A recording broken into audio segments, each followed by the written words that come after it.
Hello, my name is Brian Casey, and we are here at RSNA 2022. We're here with Steve Holloway. He is Executive Director of Signify Research in the UK. Steve, thanks for being with us today. Great to be here, Brian. Yeah. So, Steve, we talk at various trade shows, and I kind of get your feel for what the hot topics are.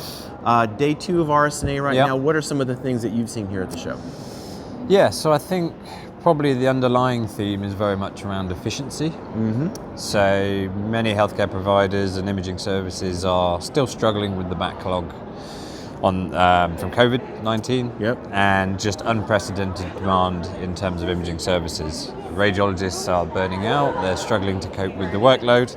So a lot of the technology and improvements we see on the show floor today are really geared around supporting healthcare providers to better manage that workload. So you're seeing that in big iron technology in terms of faster image capture and actually making sure the imaging, when it's done, is done right the first time. So there's no need for recalls or repeat imaging. Scans, but we're also seeing it on the IT side as well. So lots more focus on workflow automation in terms of new tools to support radiologists handle their workload, but also make it more flexible for them so they can work from ultimately anywhere. The other thing I'd say that's quite interesting is we've probably not seen lots of brand new spanking products and the big really things. Big iron. But there are a few, and generally it's filling gaps in portfolios where they vendors feel that they need a solution that fits a certain customer group, and obviously that's a changing dynamic as well. We've seen the big shift towards more outpatient imaging,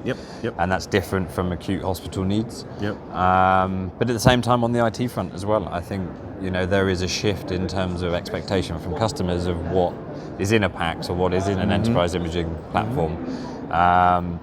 So we're seeing some convergence there, some integration going on, and certainly some multi-ology pieces. So we're not talking purely about radiology now. You'll see pathology on the shore, you'll see ophthalmology on the floor now.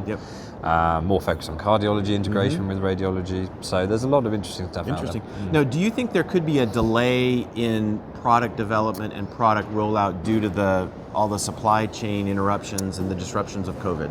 Yeah, I think there have been some challenges for vendors in terms of handling that difficult period, because a lot of the time they were putting focus in supporting customers in terms of delivering care on the front line during COVID.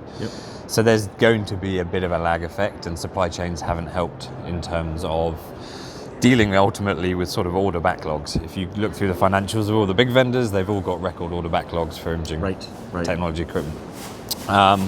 The other challenge many of them are facing is how they handle pricing, because we're in an inflationary environment now. They need to put up prices at some point. They obviously want to bring new technology to the table, but providers are under stress from a budgetary point of view as well. So vendors are having to essentially walk a fairly fine line with pricing, is bake in some of that inflationary pressure, manage supply chains, but also not put customers through the ringer in terms of pricing and really ramping up costs. And then you've got exchange rate issues on top of that, with the dollar being as strong as it is, and that's got to kind of throw a monkey wrench in things. Although that could be better for some of the European companies. Potentially, yeah. I would probably say though that where we are seeing potential risk is going to be in some of the emerging markets that are tied to the US dollar, absolutely. And demand there, I think, is going to be a little tricky as the global economic recession that we expect to see kicks in. So, yeah.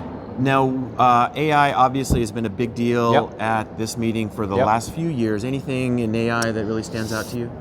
I think the big thing across AI is not that there's been any groundbreaking shift in terms of the competitive landscape or in terms of how AI is being developed, but I think there's a changing focus from providers and in terms of vendors as well, looking at actually the downstream value of AI now. So you can't look at AI anymore just purely on an accuracy or a sensitivity point of view. It's much more about what impact does it have to the care pathway, and does it ultimately change how patient outcomes. And that's probably down the line. appropriate. Exactly, And I think you're seeing the same with the payers in terms of where reimbursement's heading. A lot of focus now is less so about does this tool necessarily automate something or quantify something better than a manual approach from a radiologist. Is actually more what impact does it have in terms of removing the need for additional imaging or changing the care pathway so that patients ultimately get better down the line. And I think that's something we're going to see intensifying over time as well. All right, well, that's what it's all about. Great. All right, Steve, thanks so much. Great. great to be here. Thanks. Yeah, good. Signing off from RSNA 2022, my name is Brian Casey.